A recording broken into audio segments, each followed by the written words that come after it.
আলহামদুলিল্লাহ, সর্বপ্রথম আমরা সেই মহান রব্বুল আলামিনের শুকরিয়া জ্ঞাপন করছি, যেই মহান রব্বুল আলামিন আমাদেরকে সৃষ্টি করেছেন।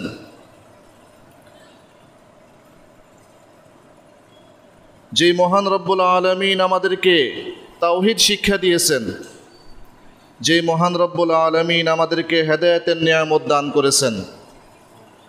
অতঃপর অগণিত সালাতু সালাম পেশ করছি প্রিয় নবী মুহাম্মদ সাল্লাল্লাহু আলাইহি ওয়াসাল্লামের উপর, আল্লাহ তাআলা যাকে রহমতুল্লিল আলামিন হিসেবে দুনিয়াতে প্রেরণ করেছেন। আল্লাহুম্মা সাল্লি আলাইহি আল্লাহুম্মা বারিক আলাইহি। মুহতারাম মুসল্লিয়ানে কেরাম, আমি সর্বপ্রথম আপনাদেরকে এবং আমাকে তাকওয়ার উপদেশ দিচ্ছি। তাকওয়া মানে হলো আল্লাহকে ভয় করা।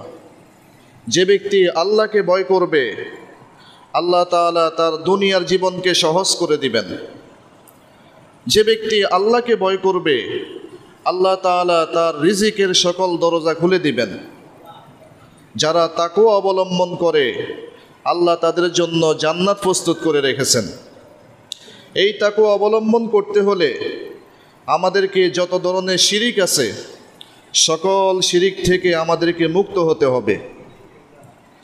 আজকের এই খুতবার মধ্যে আমরা এই শিরিক সম্পর্কে কিছু আলোচনা করব ইনশাআল্লাহ। মুহতারাম মুসল্লিয়ানে কেরাম, এই পৃথিবীর মধ্যে যত অন্যায় আছে, অপরাধ আছে, সবচেয়ে নিকৃষ্ট এবং সবচেয়ে জঘন্য অপরাধ হলো আল্লাহর সাথে শিরিক করা। এজন্য লোকমান হাকিম তার সন্তানকে উপদেশ দিচ্ছেন, যেটি আল্লাহ তাআলা পবিত্র কোরআনে সূরাতুল লোকমান 13 নং আয়াতে আল্লাহ তাআলা উল্লেখ করছেন। লোকমান হাকিম তার সন্তানকে বলছেন, ওয়াইদ ক্বালা লুকমানু লিবনিহি ওয়া হুয়া ইয়াযুহু ইয়া বুনাইয়া লা তুশরিক বিল্লাহ ইন্নাশ শিরকা লাযুলমুন আযীম। লোকমান হাকিম তার সন্তানকে উপদেশ দিচ্ছেন যে, হে আমার প্রিয় বৎস, সাবধান, তুমি কখনো আল্লাহর সাথে শিরিক করবা না। কারণ ইন্নাশ শিরকা লাযুলমুন আযীম, আল্লাহর সাথে শিরিক করা এটা পৃথিবীর মধ্যে সবচেয়ে বড় অন্যায়, পৃথিবীর মধ্যে সবচেয়ে বড় জুলুম আল্লাহর সাথে শিরিক করা। কারণ এই জুলুম কোনো মানুষের সাথে করা হয় না, এই জুলুম করা হয় সরাসরি আল্লাহ তাআলার সাথে। এজন্য আমাদেরকে শিরিক থেকে আমাদেরকে সতর্ক হতে হবে।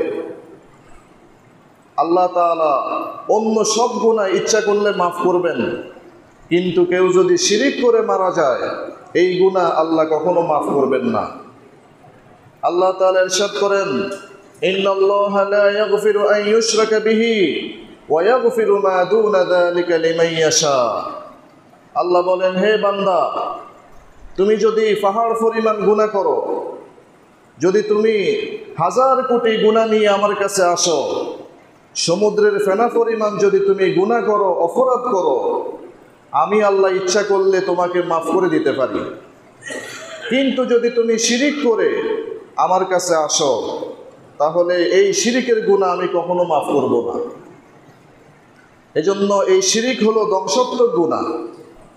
রাসূল সাল্লাল্লাহু আলাইহি ওয়াসাল্লাম ইরশাদ করেন, ইজতানিবুস সাবআল মুবিকাত, এমন 7টি গুনাহ আছে, এমন 7টি অন্যায় আছে, যে অন্যায়গুলো করলে মানুষ দুনিয়া পরকাল তার সব কিছু ধ্বংস হয়ে যায়। এমন 7টা অন্যায় আছে। তার মধ্য থেকে একটা হলো আল ইশরাকু বিল্লাহ, আল্লাহর সাথে শিরিক করা। যে ব্যক্তি আল্লাহর সাথে শিরিক করবে, তার দুনিয়া এবং পরকাল সব বরবাদ হয়ে যাবে। আরেকটি গুনাহ হলো উকুকুল ওয়ালিদাইন, পিতামাতার সাথে খারাপ ব্যবহার করা। যে ব্যক্তি পিতামাতার সাথে, যেই সন্তান খারাপ ব্যবহার করবে, ওই সন্তানের দুনিয়াও ধ্বংস হবে, পরকালও ধ্বংস হবে। এজন্য রাসূল সাল্লাল্লাহু আলাইহি সাল্লাম বলেন, রিজার রাব্বি ফি রাজাল ওয়ালিদ, যেই সন্তানের প্রতি তার বাবা সন্তুষ্ট, ওই সন্তানের প্রতি আল্লাহ সন্তুষ্ট।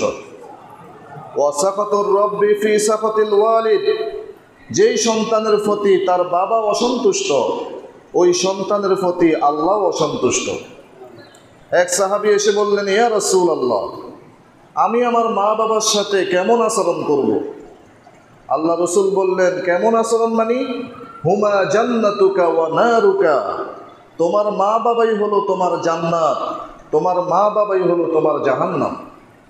যদি মা বাবার সাথে ভালো ব্যবহার করো তাহলে তুমি জান্নাতে যেতে পারবে, আর যদি মা বাবার সাথে খারাপ আচরণ করো তোমাকে জাহান্নামে যেতে হবে। এজন্য বিশেষ করে মায়ের সাথে ভালো ব্যবহার করতে হবে। এক সাহাবী এসে বললেন, ইয়া রাসূলুল্লাহ, মান আহাক্কু বিহুসনি সাহাবাতি, আমি এই পৃথিবীর মধ্যে সবচেয়ে বেশি ভালো আচরণ কার সাথে করব? রাসূল সাল্লাল্লাহু আলাইহি সাল্লাম বললেন, তোমার মায়ের সাথে। ওই সাহাবী আবার জিজ্ঞাসা করলেন, এরপরে কার সাথে? আল্লাহ রসুল বললেন, তোমার মায়ের সাথে। সে বলল, এরপরে কার সাথে? আল্লাহ রসুল বললেন, তোমার মায়ের সাথে। চতুর্থবার যখন জিজ্ঞাসা করলেন তখন আল্লাহ রসুল বললেন, এরপর তোমার বাবার সাথে। এই জন্য মায়ের সাথে ভালো ব্যবহার করতে হবে। যদি মা বাবা সন্তানের প্রতি জুলুম করে, যদি মা বাবা সন্তানকে সর্বহারা করে দেয়, যদি মা বাবা সন্তানের প্রতি অন্যায় করে, তারপরেও ওই মা বাবার সাথে সন্তান ভালো ব্যবহার করতে হবে। এটা আল্লাহ তাআলার নির্দেশ। এরকমভাবে আরেকটা ধ্বংসাত্মক গুনাহ হলো সিহির করা, জাদু করা, বানটনা করা। আমাদের সমাজে অনেক মানুষ আছে যে মানুষের বানটনা করে, তাবিজ করে, সিহির করে মানুষকে ক্ষতি করার জন্য। এটা সম্পূর্ণ কুফরি কাজ। যে ব্যক্তি এই সমস্ত কাজ করবে সে কাফের হয়ে যাবে, তার ঈমান চলে যাবে। আরেকটা গুনাহ হলো ওয়াকাতলুন নাফসাল্লাতী হারামাল্লাহু ইল্লা বিল হক, যে কোনো মানুষকে অন্যায়ভাবে হত্যা করা, কোনো মানুষকে অন্যায়ভাবে হত্যা করা।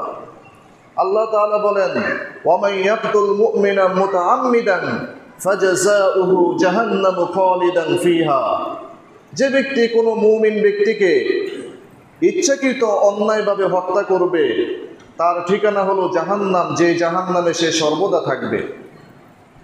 তো মানুষকে অন্যায়ভাবে হত্যা করা এটা হলো ধ্বংসাত্মক গুনাহ।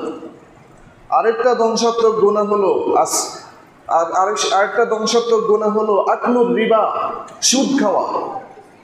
যে ব্যক্তি সুদ খায়, সুদের সাথে যারা জড়িত, এদের দুনিয়াও ধ্বংস, পরকালও ধ্বংস। আল্লাহ তাআলা ইরশাদ করেন, ফাইন লাম তাফআলু ফাআযানু বিহারবিন মিনাল্লাহি ওয়া রাসূলি, যারা সুদি কারবার ছাড়বে না, সুদি কারবার যে ব্যক্তি পরিত্যাগ করবে না, সে যেন আল্লাহ এবং তার রসুলের বিরুদ্ধে যুদ্ধ ঘোষণা করে। যে ব্যক্তি আল্লাহ আল্লাহ রসুলের বিরুদ্ধে যুদ্ধ ঘোষণা করবে সে কখনো সফল হতে পারে না, তার দুনিয়াও ধ্বংস হবে, পরকালও ধ্বংস হবে। আরেকটা জঘন্য অপরাধ হলো আকলু মালিল ইয়াতীম, এতিমের সম্পদ আত্মসাৎ করা। আমাদের সমাজে অনেকে এতিমের সম্পদ আত্মসাৎ করে।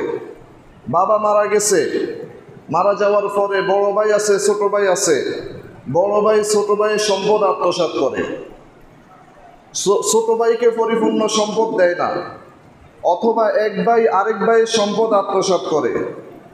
অনেকে ভাই বোনের সম্পদ আত্মসাৎ করে।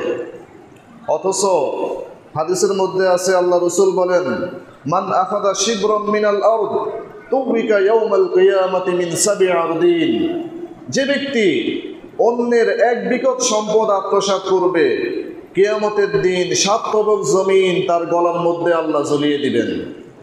কি কঠিন ধমকি আছে! এজন্য মানুষের সম্পদ আত্মসাৎ করা যাবে না। 7 নম্বর গুনাহ হলো, যেটা ধ্বংসাত্মক গুনাহ, সেটা হলো কসফুল মুহসিনাতিল গাফিলাতিল মুমিনাত। একজন নারী যে পবিত্রা নারী, সতীসাধী এবং পবিত্রা নারী, তাকে জিনার অপবাদ দেওয়া।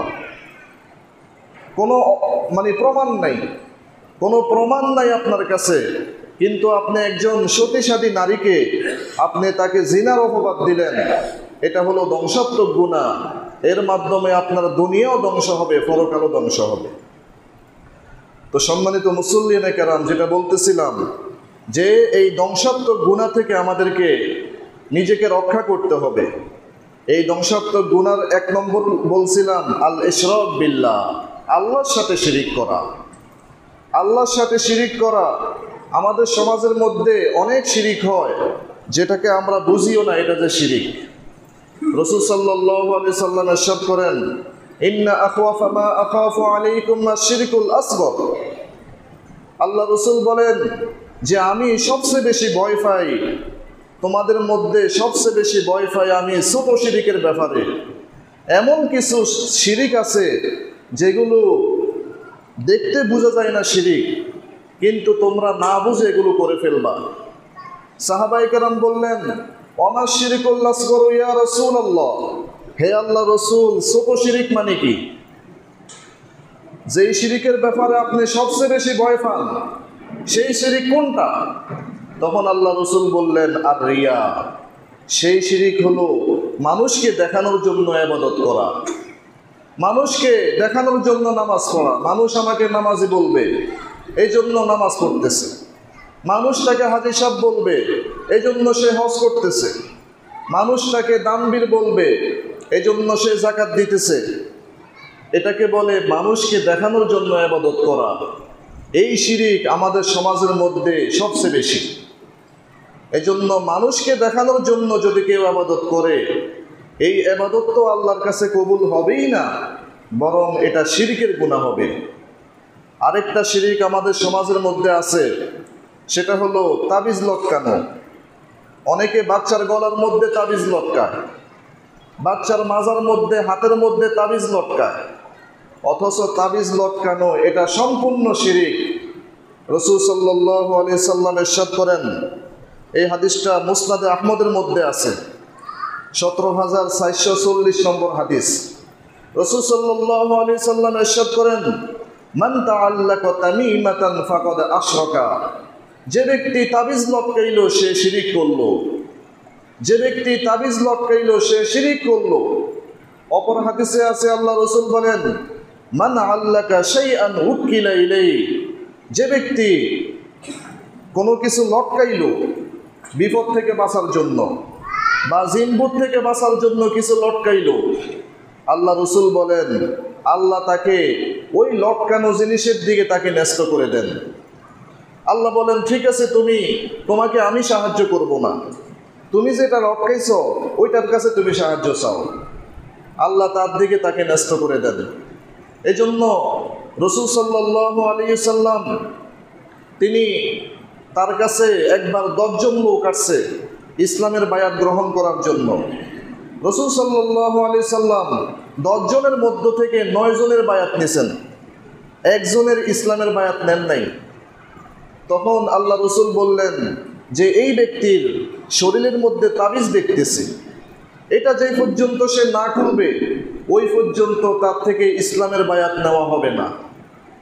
তাহলে কত কঠিন বিষয় যে তাবিজ শরীরের মধ্যে থাকার কারণে রাসূল সাল্লাল্লাহু আলাইহি সাল্লাম তার থেকে বায়াত নেন নাই, ইসলামের বায়াত নেন নাই।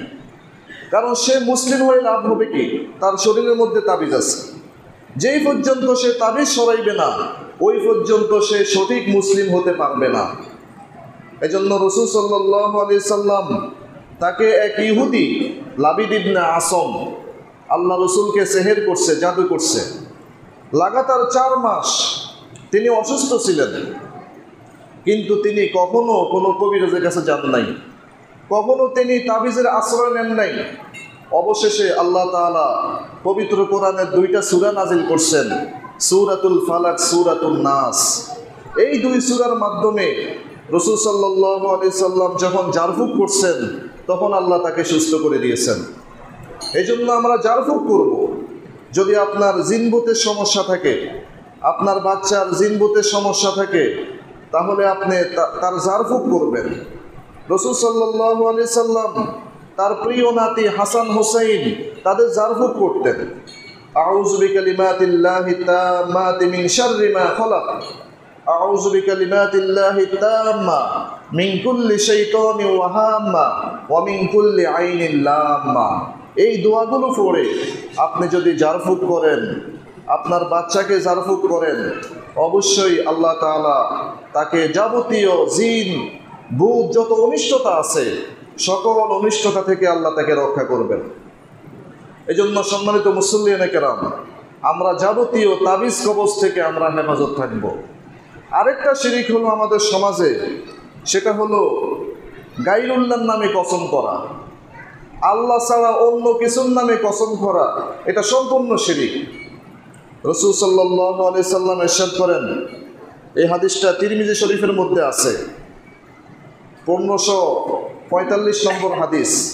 রাসূল সাল্লাল্লাহু আলাইহি সাল্লাম বলেন, মান হালাফা বিগাইরিল্লাহ ফাকাদ কাফারা আও আশরাকা, যে ব্যক্তি আল্লাহ ছাড়া অন্যের নামে কসম করবে সে ব্যক্তি শিরিক করলো, সে ব্যক্তি কুফরি করলো। আমরা অনেকে কসম খাই যে কাবা শরীফের কসম, অনেকে কসম খায় মাতার কসম, বিদ্যার কসম, মায়ের দুধের কসম, এই ধরনের কসম খায় অনেকে। এই সমস্ত কসম খাওয়া সম্পূর্ণ শিরিক। যদি আপনার কসম খেতেই হয়, হাদিসের মধ্যে আছে, মান কানা হালিফান লা মুহালাতা ফালিয়াহলাফ বিল্লাহ, যদি কারো কসম খেতেই হয় সে যেন শুধু আল্লাহর নামে কসম খায়, সে যেন শুধু আল্লাহর নামে কসম খায়। আরেকটা শিরিক হলো আমাদের সমাজে, সেটা হলো গণক জ্যোতিষীকে বিশ্বাস করা, গণককে বিশ্বাস করা। অনেকে বিভিন্ন বিষয় নিয়ে গণকের কাছে যায়, সে তার ভবিষ্যৎ সম্পর্কে জিজ্ঞাসা করে গণকের কাছে, সে কোথায় বিবাহ শাদী করবে, সে কোথায় চাকরি করবে, কি করবে না করবে, এইসব কিছু সে গণকের কাছে জিজ্ঞাসা করে। অথচ রাসূল সাল্লাল্লাহু আলাইহি সাল্লাম ইরশাদ করেন, মান আতা আররাফান আও কাহিনান ফাসালাহু আন শাইইন লাম তুকবাল লাহু সালাতু 40 লাইলা, যে ব্যক্তি কোনো গণকের কাছে, জ্যোতিষীর কাছে কিছু জিজ্ঞেস করবে, শুধু জিজ্ঞেস করলো আর কিছু করে নাই, যদি সে এই কাজ করে আল্লাহ তাআলা তার 40 দিনের ইবাদত, 40 দিনের সালাত আল্লাহ কবুল করবেন না। নাউজুবিল্লাহ। অন্য হাদিসে আছে, যদি সে গণকের কথা সত্য বলে বিশ্বাস করে, গণকের কথাকে যদি সে বিশ্বাস করে, তাহলে হাদিসে আছে ফাকাদ কাফারা আলা উনজিলা মুহাম্মদ, সে মুহাম্মদ সাল্লাল্লাহু আলাইহি সাল্লামের উপর যে শরীয়ত নাজিল হয়েছে সে কেমন যেন ওই শরীয়তকে সে অস্বীকার করলো। নাউজুবিল্লাহ। যদি আপনি গণকের কথা বিশ্বাস করেন তাহলে আপনি কেমন যেন ইসলামকে অস্বীকার করলেন। গণকের কথা আপনি বিশ্বাস করছেন মানে আপনি মুহাম্মদ সাল্লাল্লাহু আলাইহি সাল্লামের শরীয়তকে অস্বীকার করলেন। এজন্য কোনো গণকের কাছে যাওয়া যাবে না। আমাদের সমাজে এরকম আরও অনেক হাস্যকর শিরিক আছে, যে শিরিক করলে আপনি যতই ইবাদত করেন কোনো ইবাদত আল্লাহর কাছে কবুল হবে না। আল্লাহ তাআলা ইরশাদ করেন, ওয়ালাকাদ উহিয়া ইলাইকা ওয়া ইলাল্লাযীনা মিন ক্বাবলিক লাইন আশরাকতা লায়াহবাতান্না আমালুক ওয়া লাতাকুনান্না মিনাল খাসিরিন। আল্লাহ বলেন, হে নবী, তোমার কাছে আমি ওহীর মাধ্যমে বলতেছি এবং তোমার পূর্বে যত নবী আসছে সবাইকে আমি ওহীর মাধ্যমে এই কথা বলছি। কি বলছি? লাইন আশরাকতা লায়াহবাতান্না আমালুক ওয়া লাতাকুনান্না মিনাল খাসিরিন। যদি তুমি শিরিক করো তাহলে তুমি যতই আমল করো না কেন তোমার সকল আমল বরবাদ হয়ে যাবে। তোমার সালাত, সিয়াম, যাকাত, হজ যা কিছু করো না কেন সব কিছু বরবাদ হয়ে যাবে যদি তুমি শিরিক করো। অন্য আয়াতের মধ্যে আল্লাহ তাআলা ইরশাদ করেন, ইন্নাহু মান ইউশরিক বিল্লাহ ফাকাদ হারামাল্লাহু আলাইহিল জান্নাহ ওয়া মাওয়াহুন নার। যে ব্যক্তি আল্লাহর সাথে শিরিক করবে আল্লাহ তাআলা তার জন্য জান্নাতকে হারাম করে দিবেন, তার ঠিকানা হবে জাহান্নাম। এজন্য রাসূল সাল্লাল্লাহু আলাইহি সাল্লাম হাদিসের মধ্যে বলেন, মান লাকিয়ানি ইউশরিকু বি শাইআ দাখালান নার ওয়া মান লাকিয়ানি লা ইউশরিক বি শাইআ দাখালাল জান্নাহ। যে ব্যক্তি আমার সাথে সাক্ষাৎ করবে এমত অবস্থায় সে দুনিয়াতে কোনো শিরিক করে নাই, সে জান্নাতে প্রবেশ করবে। আর যে ব্যক্তি আমার সাথে সাক্ষাৎ করবে এমত অবস্থায় যে সে দুনিয়াতে একটা শিরিক করে আসছে, সে জাহান্নামে প্রবেশ করবে। এজন্য আমাদের সমাজের মধ্যে অনেক হাস্যকর শিরিক আছে, যেগুলো বললে আপনাদের হাসি আসবে। যেমন একটা শিরিক আমাদের সমাজে আছে, যদি কারো দাঁত পড়ে যায়, সে ইঁদুরের গর্ত তালাশ করে। ইঁদুরের গর্তে গিয়ে বলে যে, ইঁদুর মামা আমাকে একটা দাঁত দাও, তোমার যে চিকুন দাঁতটা আছে ওইটা তুমি আমাকে দিয়ে দাও, আমার মোটা দাঁত তুমি নিয়ে যাও। এগুলো বলতো কিনা আগে? আমাদের সমাজের মধ্যে এগুলো আগে ছিল, এখন যদিও কমে আসছে, অথচ এটা জঘন্য শিরিক। দাঁত দেওয়ার মালিক কে? আল্লাহ।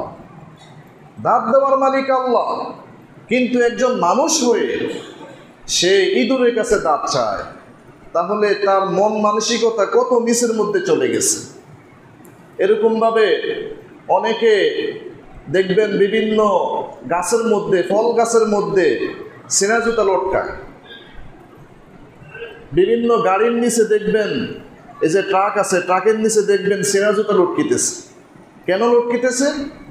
যেন বদনজর থেকে বাঁচতে পারে, যেন ওই গাছের মধ্যে, ফল গাছের মধ্যে কেউ বদনজর না দেয়, যেন ওই গাড়ির মধ্যে কেউ বদনজর না দেয়।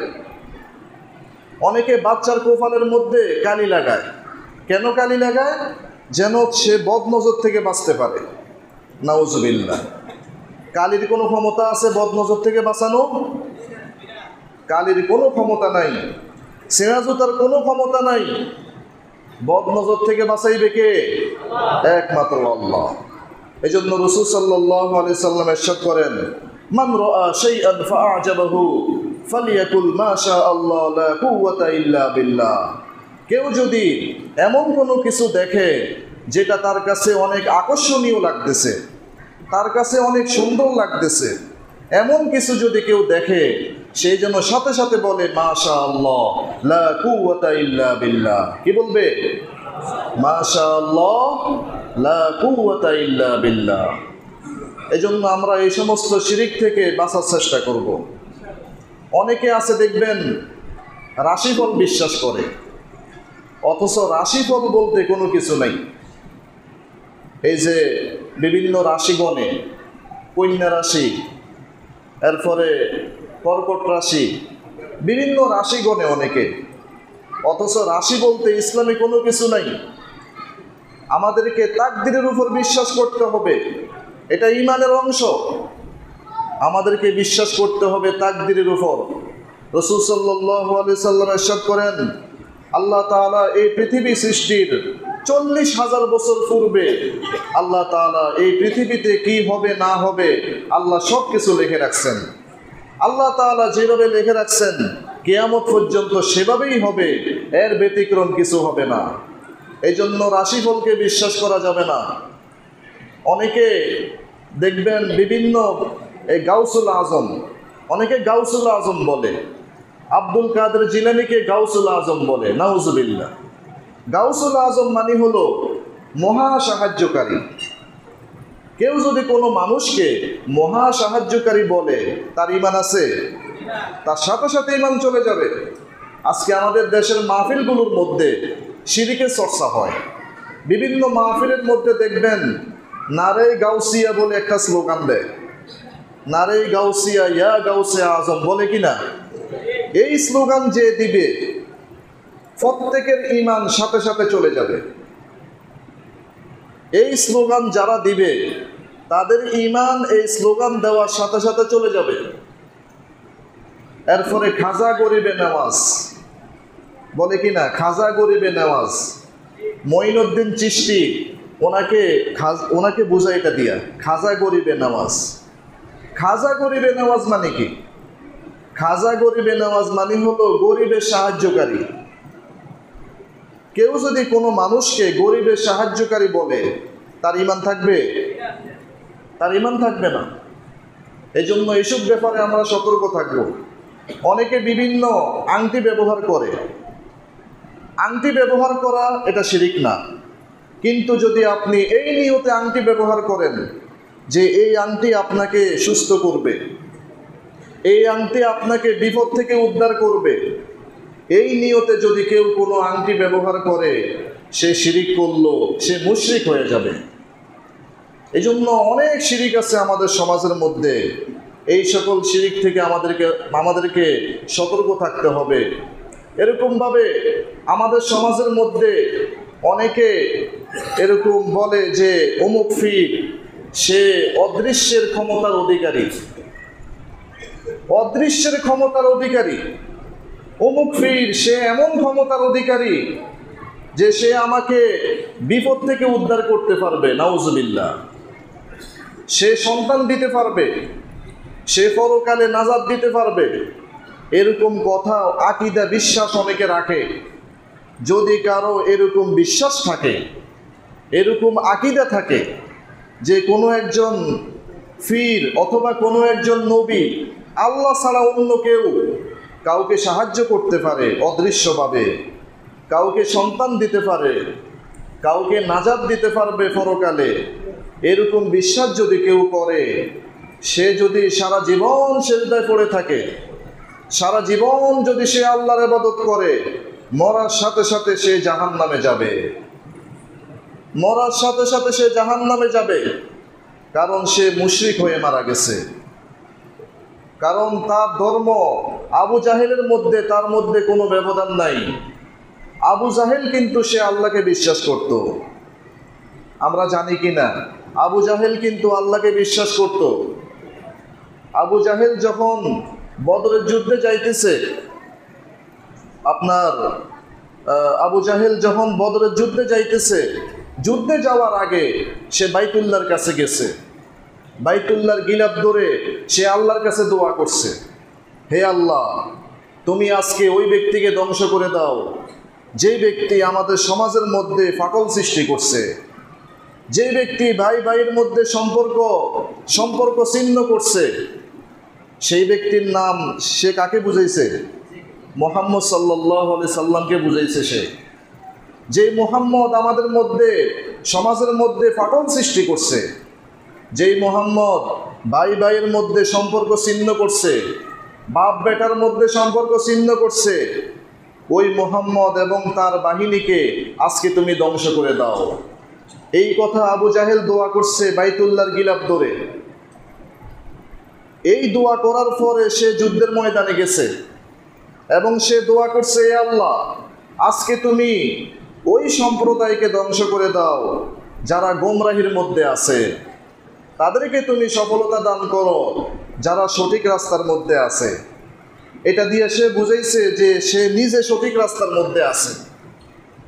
এটা দিয়ে সে বুঝাইছে যে মুহাম্মদ সাল্লাল্লাহু আলাইহি সাল্লাম, সাহাবায়ে কেরাম তারা ভুল পথে আছে। এটা বলে সে আল্লাহর কাছে দোয়া করছে। এই দোয়া করার পরে সে যুদ্ধের ময়দানে গেছে। আল্লাহ কিন্তু তার দোয়া কবুল করছে। আল্লাহ তার দোয়া কবুল করছে কিনা? সেখানে আবু জাহেল এবং তার বাহিনী সবাইকে আল্লাহ সমূলে ধ্বংস করে দিচ্ছে।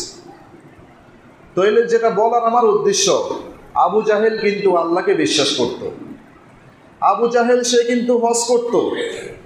আবু লাহাব সে কিন্তু হজ করত এবং তারা হাজিদেরকে পানি পান করাইতো। তারা বাইতুল্লাহর মোতাওয়াল্লি ছিল, বাইতুল্লাহর খাদেম ছিল, হাজিদেরকে পানি পান করাইতো, অনেক ভালো ভালো কাজ করত। কিন্তু তারপরেও তারা জাহান্নামী।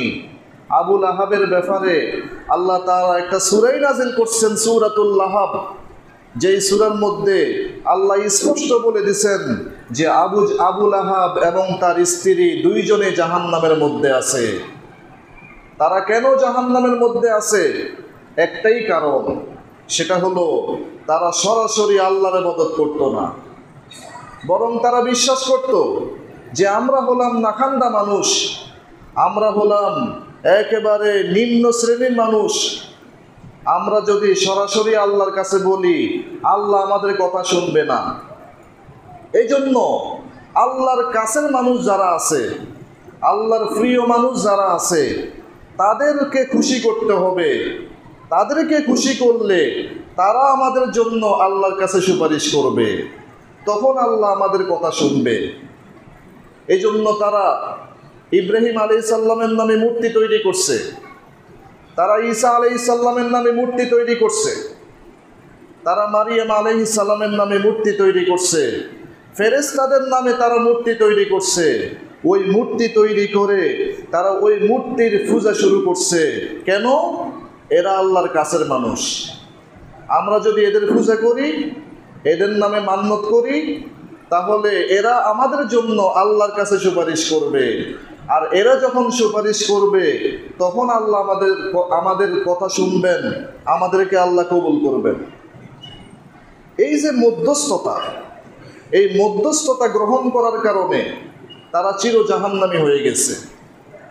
কিন্তু রাসূল সাল্লাল্লাহু আলাইহি সাল্লাম এসে ঘোষণা দিয়ে দিলেন, লা ইলাহা ইল্লাল্লাহ, আল্লাহ ছাড়া সত্য কোনো উপাস্য নাই, কোনো মধ্যস্থতা গ্রহণ করা যাবে না, মাঝখানে কোনো দালাল গ্রহণ করা যাবে না, সরাসরি আমাদেরকে আল্লাহর ইবাদত করতে হবে, সরাসরি আল্লাহর ইবাদত।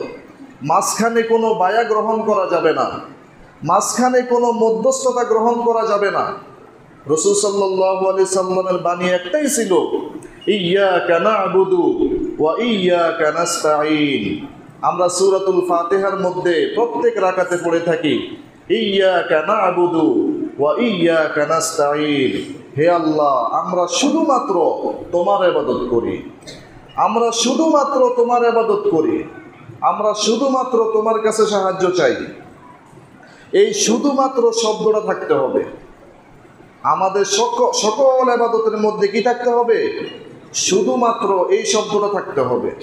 যদি শুধুমাত্র শব্দ না থাকে তাহলে আমার আপনার মাঝে আবু জাহেলের মাঝে কোনো ব্যবধান থাকবে না। এই জন্য আমাদেরকে সতর্ক থাকতে হবে। আজকে আমাদের সমাজের মধ্যে যদি আমরা তাকাই, অধিকাংশ মানুষ এভাবে বিশ্বাস করে যে সরাসরি আমাদেরকে আল্লাহকে পাওয়া যাবে না, সরাসরি আল্লাহ আমাদের কথা শুনবে না, এই জন্য মাঝখানে বায়া গ্রহণ করতে হবে। এই জন্য দেখবেন অনেকে পীরের কাছে গিয়ে মুরিদ হয়। পীরের কাছে কেন মুরিদ হয়? যে ওই পীর সে আল্লাহর কাছের মানুষ, তার মাধ্যমে আমি আল্লাহকে পাবো, তার মাধ্যমে আমি আল্লাহর নৈকট্য হাসিল করতে পারবো, আমি সরাসরি আল্লাহকে পাবো না। এই আকীদা বিশ্বাস অনেকে পোষণ করে কিনা? এই আকীদা বিশ্বাস পোষণ করলে তার মধ্যে আর মূর্তি পূজারীর মধ্যে কোনো ব্যবধান নাই। এই জন্য আমাদেরকে এই ব্যাপারে সতর্ক থাকতে হবে। সম্মানিত উপস্থিতি, আল্লাহ এবং তার রাসূলের ব্যাপারে আমাদের বিশ্বাসকে শুদ্ধ করতে হবে। আমরা বিশ্বাস করি আল্লাহ তাআলার ব্যাপারে যে আল্লাহ তাআলা আরশে আজিমের উপর আছেন। আল্লাহ কোথায় আছেন? আরশে আজিমের উপরে আছেন। আল্লাহ তাআলা নিজেই ইরশাদ করেন সূরা তাহার ৫ নম্বর আয়াতে, আর রহমানু আলাল আরশি ইস্তাওয়া, আর রহমানু আলাল আরশি ইস্তাওয়া। আল্লাহ বলেন, হে বান্দা, আমি রহমান, আমি আরশে আজিমের উপরে আছি। সেই আরশে আজিমের উপর থেকে আল্লাহ গোটা মহাবিশ্বকে আল্লাহ পরিচালনা করেন। সেই আরশে আজিমের উপর থেকে আল্লাহ আমাদের সব কিছু দেখতেছেন, আমাদের সব কিছু শুনতেছেন। এরকমভাবে রাসূল সাল্লাল্লাহু আলাইহি সাল্লাম তিনি একবার এক বাদীর ঈমান পরীক্ষা করছেন। মুআবিয়া বিন হাকাম আস-সুলামি রাদিয়াল্লাহু তাআলা আনহু, তার একজন বাদী ছিল। ওই বাদীকে সে আল্লাহ রসুলের কাছে আনছে। রাসূল সাল্লাল্লাহু আলাইহি সাল্লাম তার ঈমান পরীক্ষা করছেন। কেমনে ঈমান পরীক্ষা করছেন? আল্লাহ রসুল ওই বাদীকে জিজ্ঞাসা করছেন, আইন আল্লাহ, হে বাদী বলো তো দেখি আল্লাহ কোথায়? আল্লাহ কোথায়? ওই বাদী জবাব দিছে, ফিস সামা, আল্লাহ আসমানে আছে, আল্লাহ আসমানের উপরে আছে।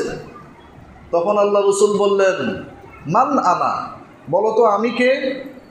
তখন ওই বাদী জবাব দিছে, আনতা রাসূলুল্লাহ, আপনি হলেন সে আল্লাহ রসুল।